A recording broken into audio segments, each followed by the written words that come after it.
parler du personnage qui était arrivé premier lors du concours du personnage préféré des abonnés. Pour ceux qui s'en souviennent, j'avais fait un petit concours, le personnage d'animé préféré des abonnés il n'y a pas si longtemps que ça. Et c'était Zoro qui était arrivé à la première place. C'est donc de lui qu'on va parler aujourd'hui. Roronoa Zoro. Et je vais avant tout rappeler un petit peu le concept comme d'habitude. Donc je vais d'abord vous donner quelques faits sur le personnage qui peuvent être des faits, des secrets plus ou moins connus. Il y en a des très très connus, il y en a des un petit peu moins connus. Peut-être que je vais vous apprendre 2-3 trucs et peut-être rien du tout. Dans tous les cas, on va parler de ça et ensuite je vais vous donner mon avis sur le personnage, tout simplement. Donc comme d'habitude. Et on va commencer directement avec le premier fait, donc les informations de base. Zoro est né le 11 novembre et il a 19 ans avant l'ellipse et 21 ans après l'ellipse. Il mesure 1m80. Ça en fait donc le personnage le plus grand dont j'ai parlé sur cette chaîne pour le moment.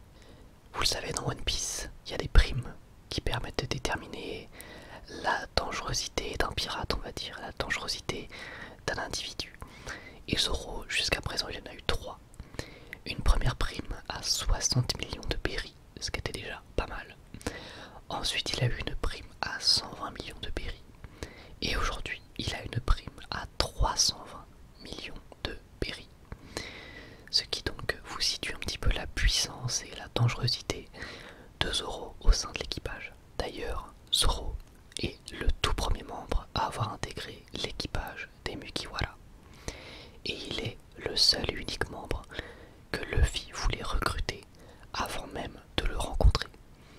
Et oui, car tous les autres personnages que Luffy a recrutés, il les a d'abord rencontrés avant de vouloir que ces derniers rejoignent les Mugiwara, tout simplement. Dans le tome 76 du manga, Oda a précisé quel métier feraient les Mugiwara s'ils n'étaient pas des pirates. Et il est indiqué que Zoro serait policier. Voilà. Bon, c'est un petit peu ironique vu qu'à la base c'est un chasseur de primes. Mais admettons, Zoro policier, bon, pourquoi pas. Pendant plus de 10 ans, lors des sondages de popularité des personnages de One Piece au Japon, Zoro arrivait toujours deuxième derrière Luffy. C'est une place de deuxième qu'il a conservée pendant donc plus de 10 ans. Ce qui montre à quel point le personnage est apprécié là-bas. Et dans le monde à vrai dire, puisque de ce que j'ai cru comprendre sur cette chaîne, c'est un personnage que vous appréciez énormément. Et je le comprends pour le coup. Zoro n'a jamais appelé Sanji par son vrai nom. Il lui a toujours donné des surnoms. Donc voilà, le niveau de maturité de Zoro. Celui-ci est un petit peu plus intéressant. Zoro devait à la base être un membre de l'équipage de Baggy Clown. Mais Oda a décidé d'en faire un membre de l'équipage de Luffy après réflexion. Mais je trouve ça marrant de se dire que, à quelques détails près, on aurait pu avoir un personnage complètement différent et probablement totalement oubliable.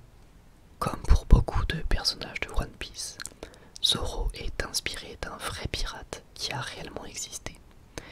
Il s'agit de François l'Olonnais, qui, comme son nom l'indique, vient des Sables d'Olonne en France. Et c'était l'un des plus cruels pirates de l'histoire. Donc c'est pas rien comme inspiration. Il pratique la musculation de manière intensive et il s'entraîne même la nuit parfois. On dit qu'il dort de 4 h du mat à 7 h du matin. C'est relativement peu. Ensuite, après Ryuma, il est la première personne à avoir tué un dragon. Ce qui techniquement pourrait le faire rentrer dans l'histoire du monde de One Piece. Parce que avant ça, du coup, Ryuma était la seule personne qui avait réussi à tuer un dragon. Je trouve ça vraiment très très classe. Avant, il ne maîtrisait que 2 sabres, mais après le décès de son ami, Kuina, il a voulu lui rendre hommage en se battant avec son sabre également. D'où le style à 3 sabres.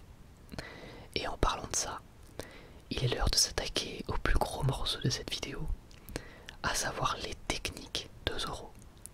Je vous préviens, il y en a beaucoup. Donc on va aller assez vite.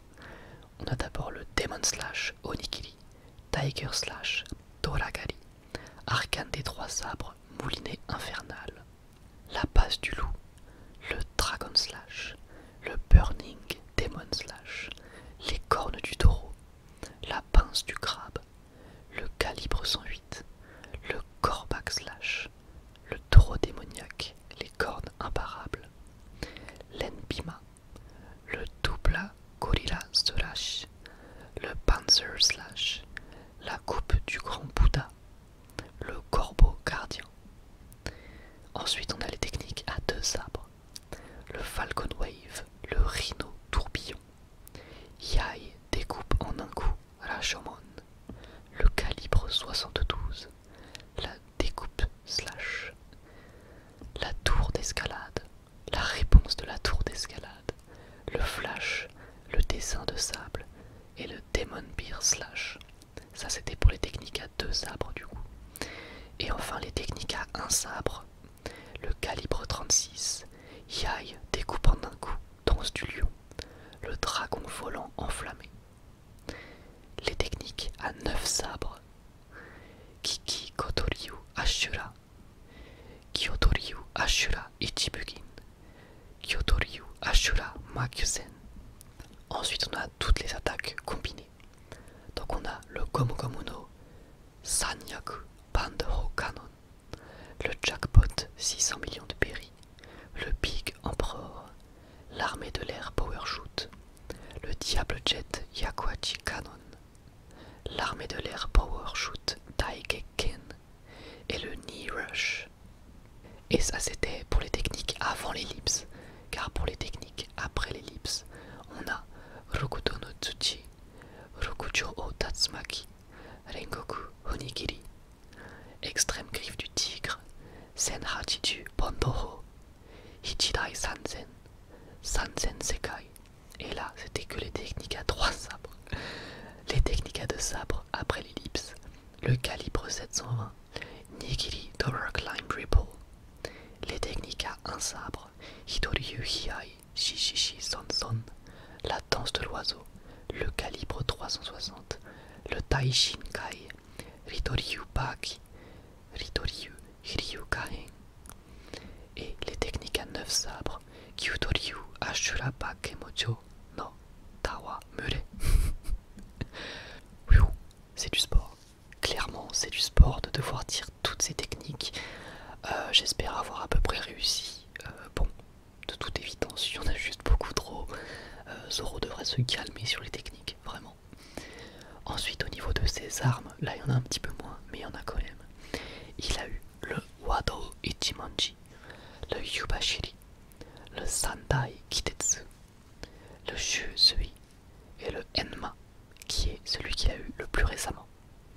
Ensuite, dans un registre tout autre, Zoro déteste le chocolat. Il préfère le riz et le poisson. Donc en fait, Zoro est plus salé que sucré, quoi. Ensuite, un des faits les plus connus, Zoro n'a pas de sens de l'orientation. Alors au début, je voulais dire qu'il n'a pas du tout le sens de l'orientation. Mais en fait, je pense qu'il n'en a même pas en fait. Je pense qu'il ne sait même pas où est-ce qu'il se dirige H24 ce garçon. Il est tout le temps paumé, donc il n'a pas de sens de l'orientation. Qui est donc un des gags les plus connus de One Piece. Ensuite, il s'est fait percer les oreilles pour chaque style de sabre qu'il a appris à maîtriser. C'est pour ça du coup qu'il a 3 boucles d'oreilles pour 3 sabres. Et enfin, son rêve est de devenir le meilleur sabreur au monde. Alors selon vous, est-ce qu'il a déjà accompli son rêve techniquement?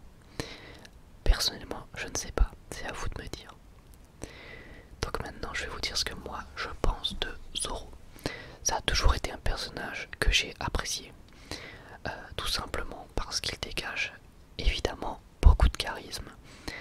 Et j'aime bien aussi les valeurs qu'il défend. Alors déjà j'avais bien aimé son histoire, son flashback c'était cool. Et j'aime bien les valeurs qu'il défend. On pense du coup forcément à son combat face à Mihawk et au fait qu'il ne voulait surtout pas se prendre un coup dans le dos. C'est ça qui, bah d'ailleurs c'est je pense la scène que je préfère de Zoro dans tout One Piece, c'est cette scène là. J'aime beaucoup les personnages avec de l'honneur, avec des valeurs, et qui en général sont les personnages qui dégagent le plus de charisme selon moi. En l'occurrence il sait extrêmement bien se battre, c'est toujours très stylé de le voir se battre, et voilà, j'aime beaucoup en fait ce qu'il dégage, l'image qu'il va renvoyer d'homme fort, et surtout d'homme respectueux avec des valeurs. Moi ça j'aime énormément, c'est vraiment quelque chose qui me plaît beaucoup chez Zoro. Donc voilà en gros pour mon avis sur ce personnage et pour cette petite vidéo, l'ASMR de Zoro. J'espère sincèrement qu'elle vous aura plu. Si c'est le cas, et bien n'hésitez pas à me le dire dans les commentaires. Comme d'habitude, vous pouvez également me dire en commentaire de quel personnage souhaitez-vous que je parle la prochaine fois. J'essaye pour l'instant de faire des animés un petit peu différents, et après on reviendra sur des animés qu'on a déjà fait pour ce style